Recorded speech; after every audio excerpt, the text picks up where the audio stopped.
panel is going to be talking more about carnivorous fishes and some of the progress that they've made with alternative ingredients. And so we're going to hear a little bit more from the companies and the farms that are growing a lot of carnivorous fishes, and also how they've coped with the Peruvian anchoveta situation in the last year. And so we've got Boyd Wei as Director of Foreign Trade Manager at Japan-based Dainichi Corporation, and Vidar, Global Sustainability Director at BioMar, and Anders Bylling, who's the Group CEO and Vice President of Aqua, which is a Denmark-based company, but producing feed for many years globally. And so, Boyd, did you have a couple slides? No? I'm going to pass that on. You're going to pass? Okay. And let that be free information for you guys to use as you... All right. And Vidar, do you? Yeah. A couple slides? I do have. Yeah, please go ahead. Yeah, I just have a few slides here. There you are. Okay. Who we are, what we do. Those first slides are not that important. It's we are all over the world, producing almost 1.5 million tons of feed with a turnover about 2.4 billion euros. Right now we have almost 2,000 employees, and we have sales to more than 90 countries. So we have 17 sites around the world. Yeah, and we provide feed to about 50 different species, where you can see that Atlantic salmon is by far the biggest one, and then we have shrimp there as number 2 at 14%. But the slide that I really wanted to talk a little bit more about is this one here, because I think it will give some context to what we will discuss here. These are some of the supply chain challenges that we are facing every day. So we are navigating these troubled waters, and there are things happening around the world all the time, and at different scale and intensity, as you will see here by the size of these suns. There you see more. I don't know if we can read this, but we have everything that we need to consider. Many of them are sustainability challenges, but also it could be just regular supply chain challenges. We have the war in Ukraine. We need to adapt to that one. We do have issues when it comes to pressure on soy, that many claim that all soy comes from the Amazon in Brazil. It doesn't. On the fishery side, we have ecosystem issues, as you can see down there in Antarctica. When it comes to krill, fishery management is a thing that goes on. Poaching, modern slavery. We have issues around the supply of phosphorus, for example, up in North Africa that not many knows about, but we are running out of phosphorus. And that's a disputed land problem. All the things that we saw during COVID, of course, when it comes to the supply of global commodities. So I hope this can give some context to what we will discuss now. Thank you, Vidar. That's great. Appreciate it. Anders, can you tell us a little bit about Aller? Yes, I would love to do that. So my name is Anders Bylling. I'm the 4th generation owner of our family business. We're producing aqua feed for the last 60 years this year. We actually started as a toll manufacturer for the company that now is Cargill. And after 10 years, my grandfather, he was offered to, they would buy us out. My grandfather said no, and that's why we're still here as an aqua feed player globally. We produce in Europe and in Africa and in China, and with great ambitions to expand as well. And I think it's nice to come after Vidar, because they are a bigger brother from Denmark as well. but also because he makes some really good points. The challenges that we face as an aquaculture company is really that we're trying to bring all the knowledge that you have here in this room and elsewhere to the farmers. And you need to remember that to a large extent this is about supply chains, like Vidar said. It's about how we ingrain the knowledge that we've learned from you and from others into solutions that actually makes a difference for the farmer locally. And that's more difficult than you'd think, especially because you need to consider that farming is very different whether you talk Africa, you talk new species in Europe, or you talk about farming at a far away from major sources of raw materials, as in Zambia, for instance, for us. So at Aqua, we believe that we can provide farmers a sustainable option for the future. We want to be a leading responsible feed producer in the world, and we think that we are. And I think a bit of background to both where Vidar is coming from in BioMar, a Danish company as well, and us, is that the Danish industry really developed as we were under pressure from the government and the NGOs to restrict our emissions of phosphorus and nitrogen. So the restrictions put in place forced us to be more efficient with our use of raw materials, to ensure that the emissions after the farm were less, and also that at the end of the day, the fish would be a healthy fish that would be delivering a water back to the water environment that it's living in, that were in a proper state. And that pressure that came in the 80s, especially in 90s in the Danish industry, is really what gave the Danish industry such a big heads up. That's also why you see a lot of the rust producers coming, technology providers from Denmark as well, because the whole industry was under pressure. So that's basically what we're selling today. And I think that's also one of the big strengths from BioMar, is that they were on the same journey as us, on a bigger scale, but still with this pressure from the outside as to how can we improve? How can we make things better than we did before? And that's, I think, also why we're here today. That's why it's so exciting to be here again. I think it's a really interesting challenge that we're facing, and we'll talk more about it now, I'm sure. But at Aqua, we see that we have a key role to play in this. And we can see that it's very much also about making these solutions available to farmers in the way that they can understand without impacting their cost. Because we are working in a value chain where somebody has to pay for it, or we have to improve it in a way that it's cost-free for them. And for the most of the farmers that I meet, whether that is in Asia, or that is in Europe or Africa, they'll tell me, look, I'm happy, I'll do it, but who's carrying the cost? Are you? Am I? No. So I think it's important to remember that this is a value chain challenge that we have. It's fine to say that we are ambitious and we want to be perfect. We all agree with that. But as a feed company, we need to look them in the eye and show them that this can actually be done every day. Shipments every week to wherever they are in the world. And that's really challenging. So I think that's why it's so interesting to see what we can do across the value chain, how we can do cooperations deep. You've shown some nice cases with both the Locduart in Scotland and also with the Kvarøy and Whole Foods in the US, which I think are very good proof points that you can actually reach deep in the value chain and bring this together. We see that that is one of the options that we will be working on as well. So yeah, I think I could probably keep talking, but I'll leave you to it. All right, thank you. Thank you, Anders. Boyd is with Dainichi, and should note that Boyd and his team have been involved with F3 virtually from the beginning, been to all 3 conferences, I think, and were recognized with a prize in our last contest for some of their work with diets for red sea bream. So let me turn it over and let you introduce a little bit more. Hi, thanks for having me. I'm Boyd with Dainichi. Yeah, so we really sort of got into being a sustainable, or trying to be more sustainable, back when the El Nino in 2010 happened. Before then, we were importing really high-grade sand eel oil and meal from FF Denmark, super high-end fishmeal and fish oil.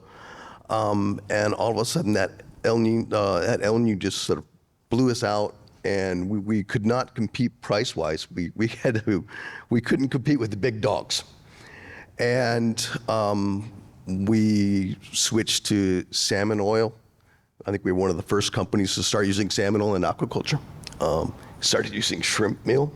And so that was our journey on trying to find raw materials that we could use and get economic benefit out of our speed.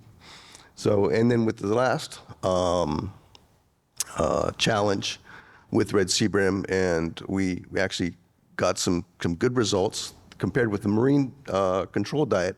It was about 10% less, but the results that we got were interesting enough that we decided that we needed to invest in that black soldier fly, right, insect meal company, and so take a strategic sort of position there to make sure that we can have sustainable raw materials. So that brings up an interesting question with BioMar and Aller. Have you looked at these kinds of things of investing in some of these ingredient companies? Yeah, Vidar commented a bit on it yesterday. I think actually we in 2008 and 9 we did a joint venture for pea protein in Germany, which is a pretty good fish meal replacement. But the problem was that you just need a few amino acids and then you're there. It's a bit more than that, but it's doable, definitely. The problem was that quite soon after we opened that factory, the prices in pet food were quite higher. So we sell all the pea protein to pet food. We don't use any of it ourselves. So yeah, I mean, yes, we do see investments in downstream as interesting, but we don't have that financial muscle to do that. We have enough factories to build. So there's a bit of a sort of a balance there to strike. What I think, and that's also what we've been discussing in these days a bit, is of course that we're very willing to go into sort of like a long-term strategic partnership. You mentioned that as well, Vidar, and I think that's another way to sort of approach this in a way that still binds and can help new companies come off the ground, but not as capital intensive for us to do. Okay, good. Vidar? Yeah. Up till now, at least, we have not invested in any companies. We have been seeking out partnerships, looking into that, strategic partnerships.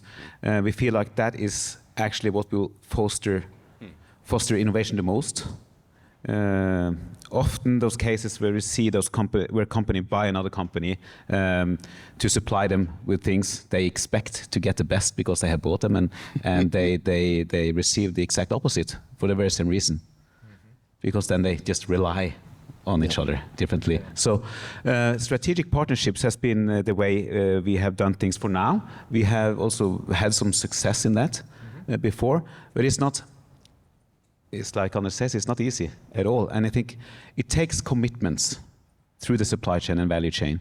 Actually through the value chain. It's better to use the value chain here than the commitments. There are many steps here where we can add value to things and hopefully put some of the extra costs on the end consumer at the end, or share the cost differently. So, but we are looking into things. There are many things to hope for. We need this. We need to stop being to have to depend on marine ingredients. We can't do that. So we must succeed here, and that is also, I would say, the aim for you when you have these challenges. But it mustn't be like a goal in itself to not use marine ingredients. And I hope it's not either for you. You just need to prove it's possible. Because some marine ingredients, I forgot to mention that yesterday. For example, for the fish oil we used in 2023, half of that came from trimmings. So that's from the byproducts for fish going to human consumption.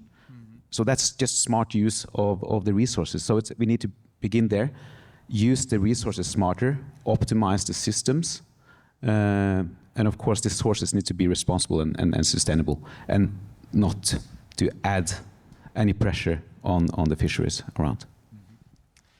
Yeah, I just want to second that a bit, and I think Craig said that as well a bit earlier. we don't have an explicit ambition to remove marine ingredients. That's not the ambition. The ambition for us is to provide the best aquaculture solution for the farmers, full stop. And that means that we will, of course, use the available resources that are there. But as Vidar is saying, we need options. And that's what we've been trying to do. That's what since we were here last time in 2019, we have become much more familiar with insect meal as a raw material. We are much more familiar with gas protein, mycoprotein, with the algae oils, etc. A lot of stuff has happened in 5 years. So it's not like nothing is happening. And we are replacing. And it was also mentioned earlier from Kristen that there is, for some species, still some over nutrition, too high levels of nutrition in some feeds. And that's especially the case when you think about how many species are actually totally underdeveloped from the nutritional point of view. We feed a lot of species, especially marine species, that are relatively new to aquaculture. Cod, halibut, grouper. And these species, honestly speaking, I'm sure there's a lot of people who know a lot, but there's still a lot we don't know yet. Let's just recognize that at least. And we definitely see the potential to decrease the marine ingredients in these feeds. But we need options that really work. And that's what we've been testing and we continue to work on testing. So we do believe that as a long term, I think fish meal will be there to some extent and fish oil to some extent as well. But it's not like we have any love for it. It's just the best option out there. When pet food is willing to pay for our own pea protein more than we're willing to pay for it, it's cheaper for us to use fish meal than our own produced pea protein. Think about that. I can talk to a farmer in Nigeria tomorrow and he'll tell me, that's very fine, you want to achieve your ESG targets? Great. I need feed, I have catfish, I'm feeding it tomorrow. I want the best solution you can offer me for my farm in a way that makes my farm efficient, long-term sustainable, both from an economic but also from an environmental point of view. Because most farmers are living in that environment and they do want that to be healthy. But it's a balance there, and I think that's very important to remember. Yeah. There is one thing that at least from the Japanese perspective. Unfortunately, back when we had mad cow disease, we ended up with a bunch of EP that was infected and had to use that. And because of that, the Japanese government closed down and you're not allowed to import poultry meal, feather meal, meatball meal, blood meal, anything. So, and for the longest time, you couldn't use anything but marine ingredients or vegetable ingredients. And so that really sort of tied our hands.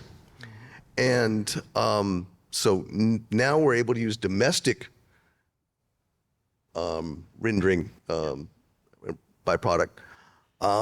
And so getting these new ingredients, the insect meal, the single cell proteins and things like that, getting them registered with the government, I think that's also really, really important. Making the people that are rubber stamping and in the government office, making them understand how these products work.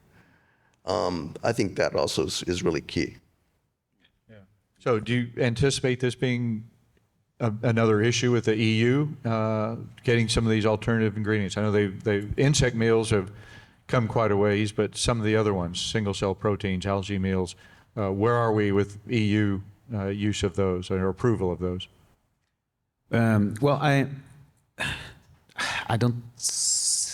Well, in the EU, there's some extra level of regulations, typically, always. So for the insects, yes, there we see an issue. So we have there are two schools when it comes to insect meal productions. You have the EU rules, and then you have the rest of the world, where the rest of the world will be the most sustainable way of producing insects because they can use whatever feedstock there is and whatever substrate there is. Whereas in the EU, they're very food safety oriented. So it needs to be of food and feed grade quality, the feedstock, which will limit, of course, some of the substrates that can be used. Potentially also add some costs. But still, there are many companies within the EU that focus on insect meal production. So I think there will be quite some volume coming in here. And I mentioned it yesterday that we will see the second and third generation insect meal coming in. That's just made up terms by me, but it's the first generation that came in that, and this is important because it just points to a thing where you are a startup coming with some potential new novel ingredients, and you just do it yourself, and you think that this will be a fantastic product without checking in with a feed supplier. And that's what was happened with that first generation. The quality was not good. It was the sustainability performance was terrible, and it was not consistent in nutritional value either. But then we had a talk, worked with them, and what's coming out now with which I would call the second generation is much better, and the third generation is when they will really reach what they say they will reach and aim for, the lowest possible FCR, where we can really see and gain the benefits from that as well, and that is soon to come. Yeah, I second that. I think there's another aspect as well to remember, is that one thing is the legislative problems and just the maturation of the product, as you say, which I think is a really important point. But the next thing is that then we've got this nice basket of raw materials. And Christian was also saying that I don't know what happens at GrowBest in the dark rooms, but at least there's no dark rooms in Aqua. I would say that from the beginning. But there's a truth to that there's very little trust between farmers and feed companies. And that's just something that, I mean, we know that, we accept that, we try to sort of work with that, but that's a fact. It's a fact because the farmer cannot validate what they're getting. They can't, they have to, at some level, they can wait and see later in the cycle that it performed as it should, but it might not. And it might not for a lot of environmental reasons that have absolutely nothing to do with the feed. And the feed company will say, it's not my fault, all these things. But the point is, when we look at these new raw materials and we want to introduce some of this to new farmers, I still have farmers who say, Anas, can I get a bit more krill? And I say, why? Why do you need more krill? Well, it's good, right? And this is the... Introducing new raw materials is not that easy. There's an acceptance level on the farmer level, later on the processor, later in retail, of course, and that takes time. And I think that's also something we need to stick with it and see this as a long run. And that's why what is happening now with insect meal, but also with the others, and Heikki was talking about the mycoprotein and how they're developing that to the next generation as well, mycoprotein. That development has to happen because these products need to mature. But then after that, we need to go and sell it to a farmer. And that farmer needs to convince their retailer that, it's true that this canola oil with extra DHA is actually GM modified, but that's what we want, right? And this whole chain takes a long time. And one of the problems in that is because of the lack of trust between farmers and feed manufacturers. I don't think we can change that. We try. I think you do as well. I don't know Dainichi as well, but it's something what we work on. But there's a reason why this mistrust is there. And that's something I just need everybody to remember, that it's not because we don't want to introduce these new solutions tomorrow, but it takes time for that to mature with the farmer. I hope that makes sense. Well, and is this somewhat of a legacy of having lots of fish meal, fish oil, and farmers being told that it should smell fishy, it should be oily in the hand? They were told that for so long, and now trying to make that transition to say, okay, actually we don't need that much in there. There are alternatives that we can use. Is it just a legacy to some extent? And to some extent, but again, what do they have to go for, right? What can they look at? And we'll talk about China later with Ludan, who will promote that. In China, starter feed should be red, because red is krill. That's not always the case. Santong and others are making other starter feeds. Yubao Haishikine are making starter feeds that are not necessarily red, but are brown. But just think about it. In China, I'm meeting customers who say, why is your feed a different color from yesterday? It might be that I chose a different kind of fish meal from a different source. I guarantee it's the same grade, but the color can change. If the starter feed isn't reddish in color, they think I've been skimping on the krill meal. Okay. And you know, I'm not saying that they are, I mean, wrong to distrust the feed companies. I'm just saying that that's the kind of hurdle we need to get over. And that is legacy-based, yes, for sure. Because they've been used to really high-quality Japanese starter feeds in China for marine. I'm especially, of course, thinking about marine species. And that is typically high on krill. So, you know, we all know about culture change, how difficult that is. Just remember doing that. We do it in 78 countries. It seems like I'm whining a bit, but I'm just trying to explain how it takes so long, right? Sorry about that.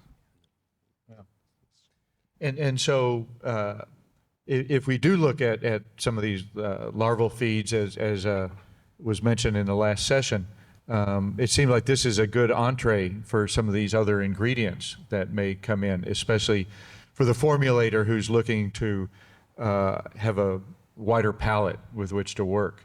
Do you see that in Japan as well? I hope so, yeah. I mean, we'd like to test new ingredients and whatnot, of course. So, because again, Japan has had this reputation, especially for larval feeds, for a long time. Not that there's not good competition out there, but you know, it's one of the places that I think we can see some innovation because everybody's looking at new things. Definitely. But I was talking to Stephanie yesterday regarding their Artemia project. And like I was saying to her, if I could write Artemia on my label, it will have the same effect, right? Because they know inherently, Artemia, that's good, that's expensive, right? So that's why inherently I understand why that project could make a lot of sense. We want to get to a point where we can showcase and really, you know, open up the basket, because there are a lot of alternatives and we don't need to use that much fish meal in these diets. It's not necessary. But you know, I don't know how it's different for country by country, but in EU, the biggest raw material is the first one on the label. And if fish meal isn't the first one on the label for the starter feeds, the farmers will notice. Okay. We'll get there, but it takes time. You're doing a lot of work in larval feeds also right now, and there is really a lot of potential there. But it's a conversion of a farmer that yeah. And again, going back to my earlier point, doesn't trust us. Yeah, no, it's right. It's a culture change that needs to happen, and this industry. It's still relatively young, but it's still also very conservative in many areas. Also within larva, it's smaller. You should expect that, okay, here's easier to do something, but it's always been done this way. It's quality. Why change it? Yeah. So it's been discussed here about education. It's not just about consumer education, but it's also educating within the value chain. And this is happening. And I also think that more openness, transparency through the value chain is necessary and will just help. And there is a change coming, so it is improving. Yeah, yeah. Well, and education-wise, if we look at problems with the anchovy last year, herring in the North Sea, I mean, I know it's asking, how do you know the unknown, but what's going to be the next crisis with fish meal that we're going to hit here? Yeah. Well, I think this whole thing pretty much started with this big El Nino in 97-98. Right. Then we started, before that, all the oil in salmon feeds were fish oil. And we needed to look into alternatives. And since then, if you saw my graph yesterday, you see it's gone down. Industry has grown. There's less available. We just need to optimize more. But there's a limit to everything. And again, we saw it clearly now with the Peruvian fishery, where no more oil were available.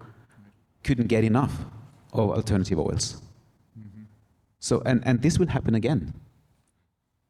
We know that. We don't know when, but it will happen again. And that is why we cannot be dependent on these kind of raw materials.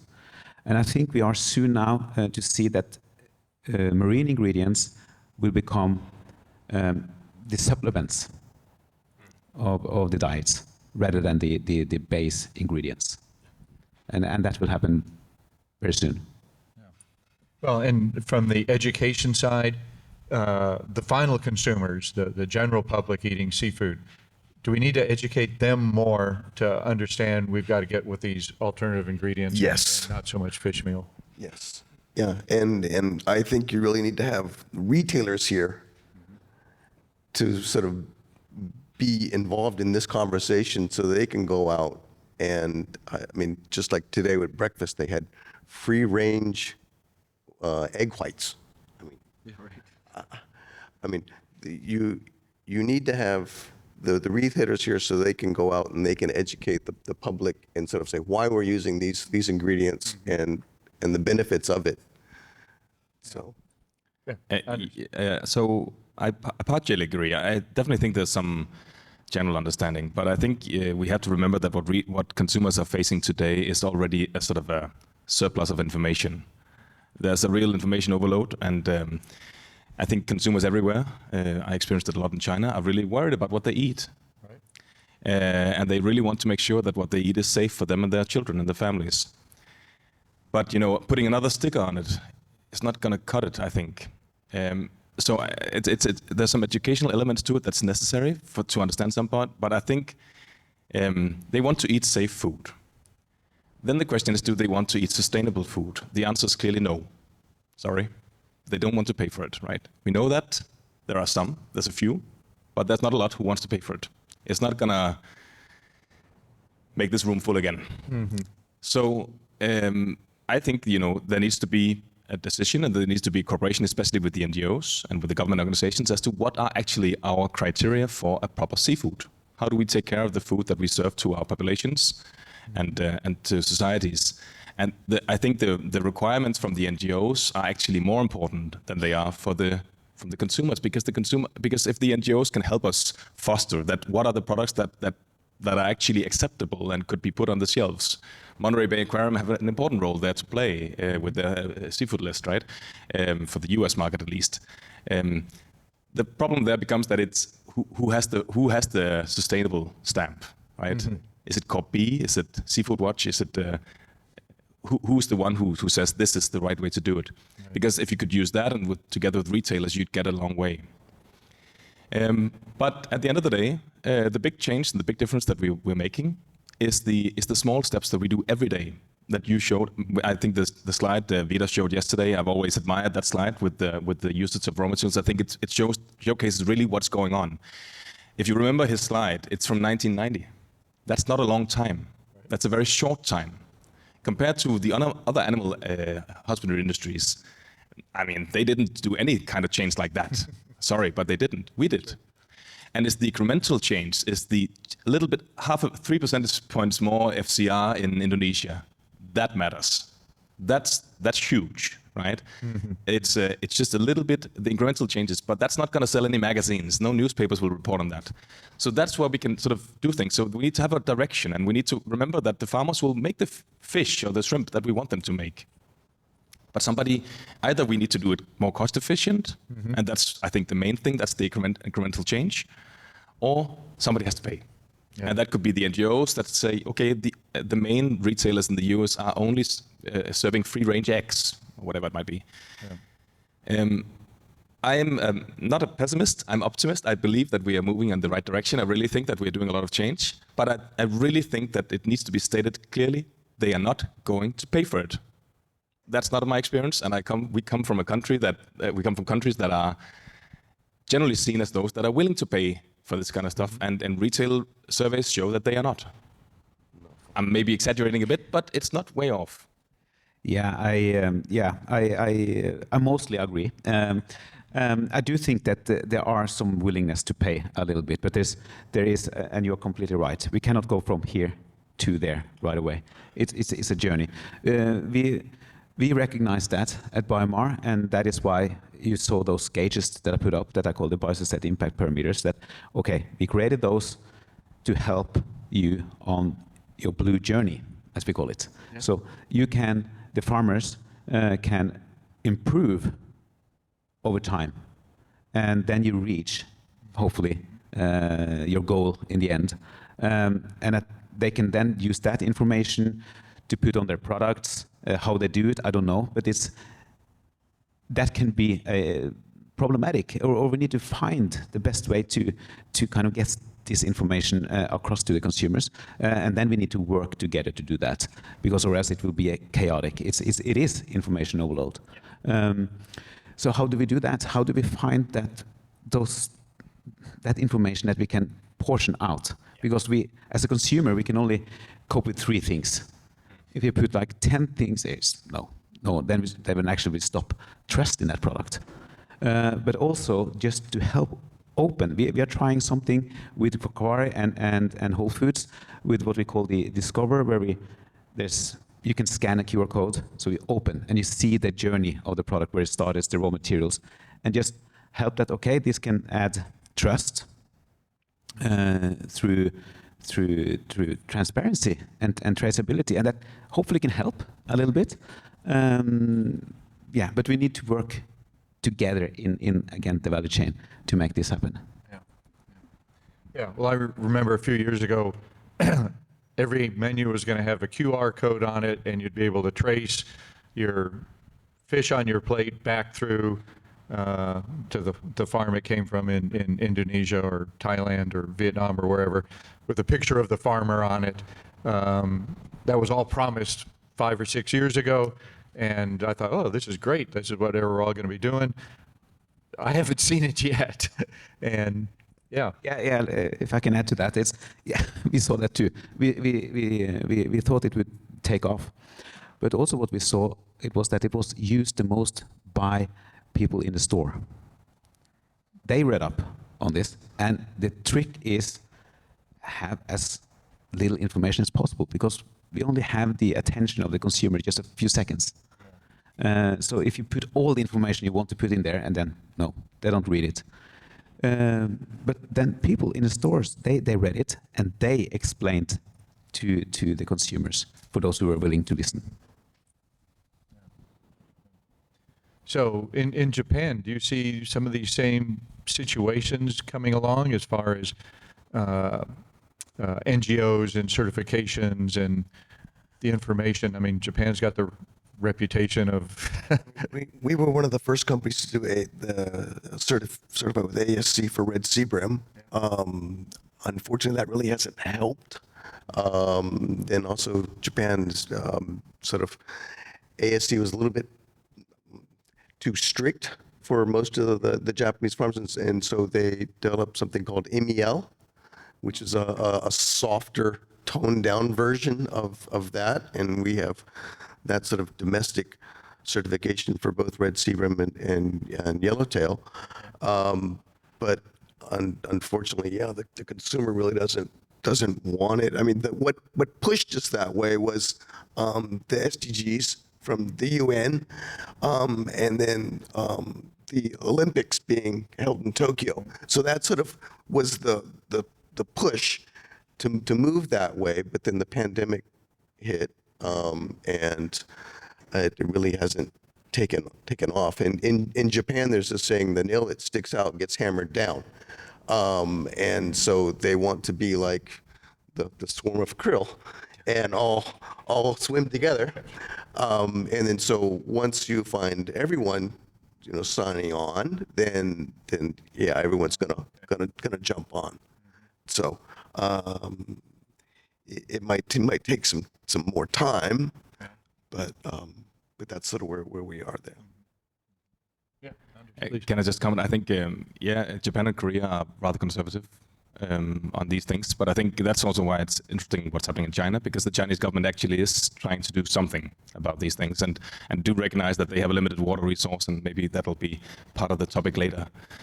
So are trying to push the industry further, and I think that's there you can that'll move things, right? If China moves, the rest of the world moves. That's how it works in aquaculture. I think that look in Myanmar, right? A farmer in Myanmar, what do he or she care about? A feed with less fish meal, That's not the most important point. But if you could make the pond quality better, pond water quality, by less effluence from the feces, if you can, because you have a diet that is tailored to what it needs, not more, not less, but what it needs. If you can improve the feeding, sort of the knowledge transfer in how to use this, you can move mountains like that. That, of course, as you know, Kevin, requires a hell of a lot more work than nice meetings in San Francisco. But that's how a lot of things can change, and you will see, and I think we will see the same also in Japan, because there are benefits to this that has that. It's not about getting the certification, but it's about getting the better quality, better results, and you can do that. That's not impossible, and especially introducing new raw materials. I mean, expanding the plate of the basket of raw materials that we have available really do impact also what we can deliver to the farmers in results. So there are many ways to roam, and I think we need to think of that as not just because I think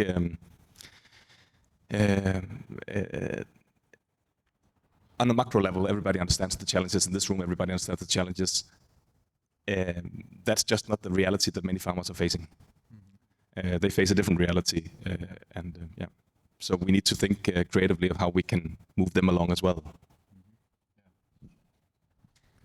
I think it's not easy to come up with new novel alternative ingredients today, because you need to.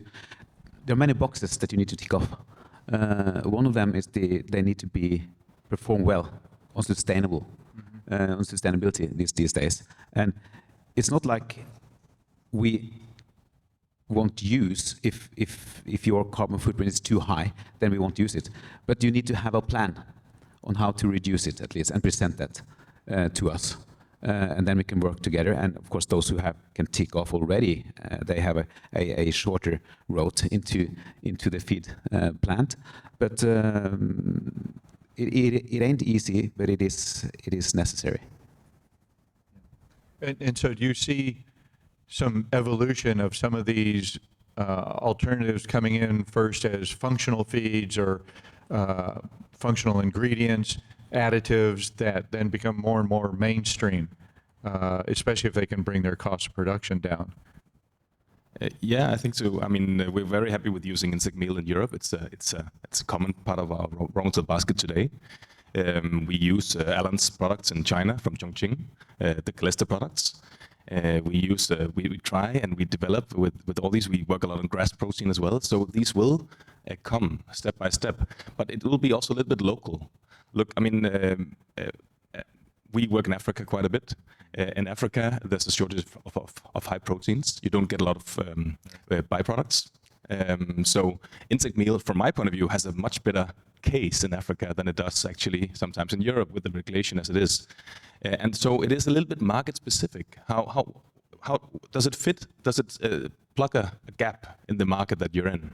China imports a lot of raw materials to be able to produce high quality, high grade gas protein is valuable in China because there's a gap in proteins. Mm-hmm. So I think you need to think of it as a toolbox instead. And as we learn to use it, we will use it. And then there's the functional element. And for sure, that's something, and I was talking to Heikki earlier, but for us, functional feeds, and we do that a lot, and you do that a lot. I don't know Dainichi so well, but functional feeds has a lot of implications, and that it could be really a big thing. And it is a big thing. But when you do a functional feed to strengthen the immune system of the fish, it has a shelf life. It's not something we talk about a lot, but the natural environment will adapt. So if you strengthen the immune system in one way, eventually the biological pressure on the fish will find another way around it. So that's not a one-off you can do, right? So functional ingredients and functional elements is basically something that you need to refresh continuously. So you can't make a one-off product and then say for the next 15 years this is our functional product. That's not how it flies. And that's not where the volume lies either. And what you need to deliver on is the nutritional value, the core nutritional value. But I have high hopes for these alternative ingredients. And today, with today's technology, you can also design it in the way that you couldn't before. When we saw that 80% of the diet was like vegetable or salmon diet, what no one really saw, that you also needed about 5% of other inputs like synthetic amino acids and all of those. If we can create those new raw materials right, we can lower that amount of synthetic ingredients that need to be used because they didn't have all the things that fishermen had. Boy, any final comments? I'm Okay. Good. Well, I thought that was a great wrap up there of where we're going. So I know we're a little over time, but I really appreciate all the great comments and insights that you had to offer from a really nice global perspective with big companies that are selling all over the place. So good. Thank you very much. All right.